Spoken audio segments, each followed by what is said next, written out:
Dan sebaik-baik zikir yang samar. Apa pula zikir yang samar ni? Teks Arabnya wa khairul rizki wa khairu zikri al-khafi. Sebaik-baik zikir, zikir yang tersembunyi. Yang tersembunyi artinya yang tidak tahu, yang tidak diketahui oleh orang lain. Dia ada kisah yang menarik tentang perkara ni. Tak apalah saya ceritalah, kerana benda ni baru ni dah ada hal sikit, saya ceritalah. Kisah asal-usul, bukan nak kata asal-usul, cerita yang mengaitkan dengan disiplin ataupun kaedah ni. Sebenarnya zikir khafi ni memang dinaskan dalam Al-Quran. Tak nak lagi dah. Wazkur rabbaka fi nafsika. Sebut dan ingat Tuhanmu dalam dirimu. Itu zikir di dalam hati. Ada orang berpetua begini, kita pernah dengar ada orang berpetua. Dia kata berzikir dalam hati ni bid'ah. Bid'ah tak setarang dah. Dia kata selagi ada mulut, selagi ada lidah, kena berzikir dengan mulut. Tak boleh zikir dalam hati. Pula dah. Macam-macam ragang sembuhlah. Akallah banyak dah lalu. Akallah banyak sangat. Jadi zikir dengan lisan pun ada dalil. Zikir dalam hati pun ada dalil. Zikir bersuara tinggi pun ada dalil. Zikir cara perlahan pun ada dalil. Kena tengok secara keseluruhan. Keseluruhan. Ini macam-macam ragam manusia hari ini. Jadi pertama sekali di sini berkait dengan perkara yang disebut ni, sebenarnya bab pasal yang nak dibahaskan bukan perkara ni, tapi oleh kerana disebut dalam riwayat ni, saya nak mengulas sikit sebagai tambahan. Sebab tadilah kan ada orang kata tak boleh zikir dalam hati ni, selagi ada lidah ni kena zikir dengan lidah. Jadi dalam Al-Quran disebut wazkur rabbaka fi nafsika, sebut dan ingat Tuhanmu dalam dirimu. Dalam hadis disebut iza zakarani fi nafsihi zakartuhu fi nafsi. Bila seseorang itu ingat kepadaku di dalam dirinya, dalam dirinya dalam hati lah, dalam ingatan dia, perasaan dia, fikiran dia, atau mata hatinya. Itu dalam tafsiran tasawuf lah. Maka aku ingat juga kepadanya secara tersembunyi. Jangan terjemah secara salah pula. Apabila seseorang hamba-Ku ingat kepadaku dalam hati dia, aku juga ingat dia dalam hati aku. Padam. Tuhan ada luar dalam pula dah. Ini jangan. Ini adalah gaya bahasa Arab, gaya bahasa musyakalah. Al-Quran dan hadis dituturkan dalam bahasa Arab. Maka kena tengok rahsia bahasa itu, ungkapan-ungkapan dia tu. Jadi zikir dalam hati ini adalah sesuatu yang ada nas. Nak beritahunya memang ada nas dalam Al-Quran.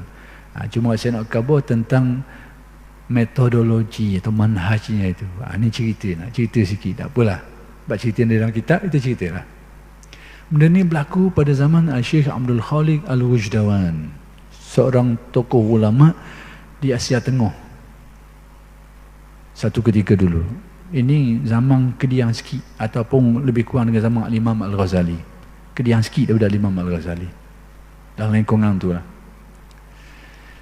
Jadi dia belajar ilmu tafsir. Dia belajar ilmu tafsir dengan seorang guru masa tu namanya Syekh Sadruddin. Jadi bila Syekh Sadruddin mengajar dia ilmu tafsir lah, tiba-tiba sampai kepada tafsiran ayat Al-Quran. Ud'u rabbakum tadarruan wa khufyah. Serulah nama Tuhanmu dalam keadaan merasa rendah diri dan sembunyi. Khufyah ni khafa, sembunyi. Lalu Syekh Abdul Khaliq tanya guru dia tu, macam mana kita nak laksanakan ayat tadi tu? Ud'u rabbakum, berdoalah, termasuklah berzikirlah di situ. Serulah nama Tuhanmu dan kadang merasa rendah diri dan tersembunyi. Kata dia, kalau kita berzikir berbunyi, tak sembunyi, sebab mungkin ada orang dengar. Kalau kita zikir dalam otak kita fikiran, ada yang masih dapat menyelaminya. Siapa dia yang dapat selami dalam otak kita? Setan. Setan. Kerana setan ni dia beri upaya untuk menyelami sebahagian daripada jiwa manusia, tapi tidak semua, sebahagian. Main dalam otak kita ni, dia boleh main, dia boleh pergi lagi. Main dalam fikiran tu dia boleh pergi. Sesuai dengan hadis Nabi, Inna syaitana yajri min ibni adama majrad dam. Syaitan ni berjalan mengalir dalam tubuh badan manusia ikut saluran darahnya, ikut pembuluh darahnya, atau mendekati manusia sedekat-dekatnya seumpama manusia dan darahnya sendiri. Seperti itu diberi kepercayaan oleh Allah. Jadi kata Syamdul Khalik, kalau kita berzikir dalam ingatan kita, syaitan boleh kesang dia tu. Lalu macam mana zikir khafi tu? Sebab zikir khafi ni dia sebut sembunyi ni tak ada orang tahu dah. Tak ada orang tahu. Macam mana? Maka kata Syamsuddin, nanti satu hari dia tak khabar, cuma dia kata satu hari kamu akan didatangi oleh seseorang yang akan mengajarkan kepadamu zikir khafi ni. Itu sejarah dia. Bagaimana kejadian selanjutnya saya tak sambung cerita tu. Nak khabarnya setakat tu je cerita dia. Nak beritahunya bahawa zikir yang tersembunyinya, hakikat zikir tersembunyi ni tak ada orang tahu, bahkan syaitan pun dia nak kesang. Dan itu menjadi rahsia di kalangan alim ulama ahli tasawuf. Baik, balik kepada bahasan asal. Jadi itulah yang diriwayatkan oleh Sa'ad bin Abi Waqqas radhiyallahu anhu.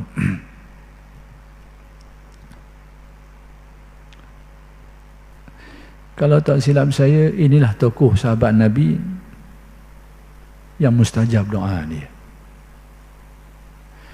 Beliau ini, kalau tak silap, kalau betulkan saja kalau saya tersalah mengaitkan sahabat ni, tapi saya rasa betul dah kot. Dia ni telah dituduh orang, ada seorang tuduh dia. Saja nak cerita tentang kelebihan sahabat-sahabat Nabi ni, bahawa ada di antara mereka itu yang mustajab doa dia.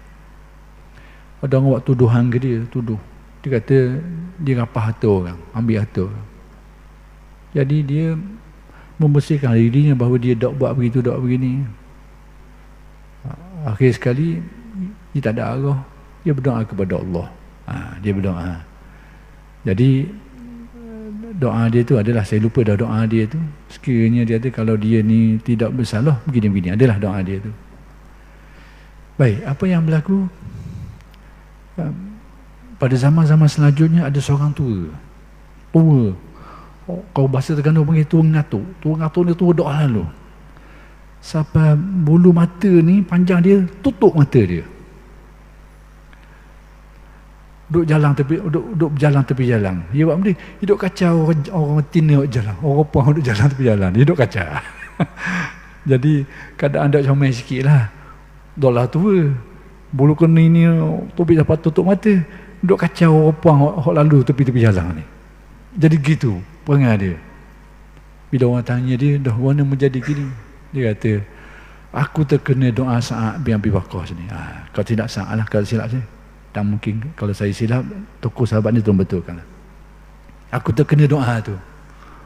Dia berasa diri dia tu panjang umur tapi dalam keadaan dok comel tu. Terkena doa seseorang. Na'udzubillah min zalik.